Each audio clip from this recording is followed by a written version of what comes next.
Yo, what's up guys, welcome back to the channel once again. Today I'm making a quick little video comparing these Chinese Aerocatch knockoffs to a real set. It's a little backstory. These are some, I believe it's $30 eBay Aerocatch that I bought. I originally bought them to mock it up in my car. If you're new to the channel, this is my single turbo 135i that I just recently did a front-facing turbo kit build on. So the plan was to mock this up. If I ended up liking them, I would use them. If I didn't like them, I would just throw them away. So, like I said, these are like $30. And this is the real set of Aerocatch that I bought. Actually, not that big of a difference in price. I think these came out to like $80. They are the locking set ones. And I can tell you there's a pretty big difference between both of these. And I want to tell you exactly why you should not buy these. Alright guys, so on this hand I have the Chinese knockoff one, and on this hand I have the real Aerocatch, which I believe they're made in the UK. These are, I originally bought these, like I said, just to mock it up. I want to see how they would look on my car, and I was actually first planning on using these. It wasn't until I started doing a little more research, and I kind of, people were saying they're horrible, and maybe I just thought that's how they were kind of built at first. But now that I have a real one on my hand as well, I can tell you these are complete trash and you should not buy these compared to these. These are 1,000 times much better quality. And with these, I would actually trust, my hood not flying off. With these, I was planning on using a secondary latch system. I was gonna use these and then in conjunction with my stock one. With these, on the other hand, I'm just gonna use these by themselves and I'm gonna completely be getting rid of my factory stuff. Since you can kind of see, I don't have none of the factory core support or anything anymore. So let me just tell you guys the difference on these real quick.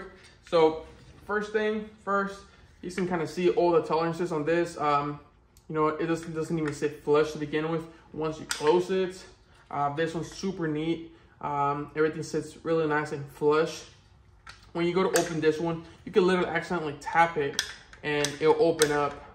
One thing that I noticed on these fake ones is literally I'm scared of literally air coming through the back of it and putting some pressure on the bottom like so and literally open them up. That's all it takes to open these up, which is crazy. That would make something that opens up this easily that obviously could make your hood go flying. Compared to this is the original ones. These are the actual air latches.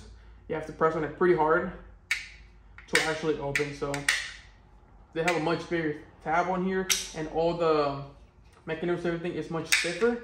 So these are much safer. I actually feel pretty confident about these compared to these. So one thing on the inside when you actually open it, it's how much play it has everywhere. You can literally turn this around.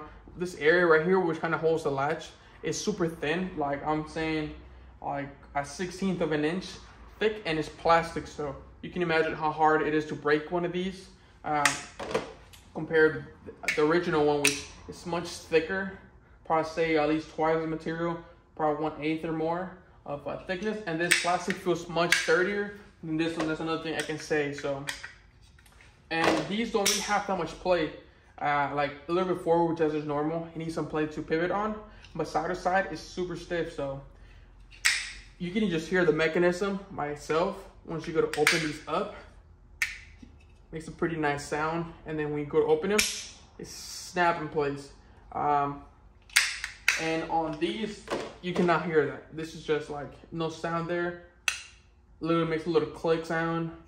And actually, when I bought these, the knockoffs, one thing that I had an issue with, it was the pin was getting stuck. So the pin wouldn't even retract. So actually, you can kind of see right here. If I go to open it, the pin doesn't go all the way back. You can see the pin is still halfway forward. So you would kind of need to wiggle it to go back. So this doesn't even pull the pin all the way back like it should, compared to the actual real one that pulls the pin back. Super nice. Like even if you wanted to get the pin jammed, it will not let it jam.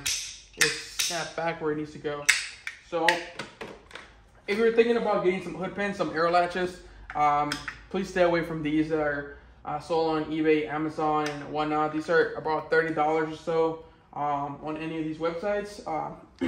When the real ones are just a few bucks extra. These are the locking ones, so I also have a key to unlock these and lock them. These were like $80, I believe, and that was including shipping and everything, I believe. So the non-locking ones should probably be like around $70 or even less. So this only about a $40 difference really between both of these. And that $40 difference could definitely save you your hood and your windshield, or possibly even your life, really. So I would definitely get these if you're planning on getting some hood pins of this style. Just for example, my hood, Simon hood, after painting and everything, if I would need to replace it, probably looking at over $1,000. My windshield, probably say like $400 or $300 if I need to get it replaced. So I mean, we're over $1,300 if my hood was to go flying and hit my windshield. So I'm not gonna bet $1,300 on $30 difference over hood pins. So unless you're gonna use these on like or a trunk or something, which I don't know why you would want to use them on your trunk. They might be fine, like something that was not gonna go fly open like that. But for your hood, definitely stay away from these. These should obviously, these are safety hazards, and I don't think anybody should be using these out in the street. So unless you just want them for looks and you're gonna completely keep your factory style hood latch system, then I'm guessing you can go ahead and use them. But it's kind of pointless having your factory hood latch and also these, unless you're required to have them for some reason, maybe some sort of motorsport or something. But I'm pretty sure they wouldn't even allow these fake ones. So I really don't see a reason for anybody to be using these. So these are great. I'll actually have a video of me installing these in a few days. So you want to go check that out. Definitely stick around. I'll have it probably in 2 to 3 days from now. I'm gonna go ahead and mock everything up. You know, I don't have a factory core support no more, so I'm gonna have to be making it something from scratch. So it's gonna be applicable to anybody. This is not BMW specific. And I'll show you guys how I drill everything, cut the holes, mock this up where they have to go, and make sure they're both same place on both sides of the hood. And yeah, guys, once again, guys, thanks for watching. You guys made it to the end of the video. Really appreciate it. Go ahead and like this video, subscribe if you have not subscribed already. And once again, guys, thanks for watching. Peace out.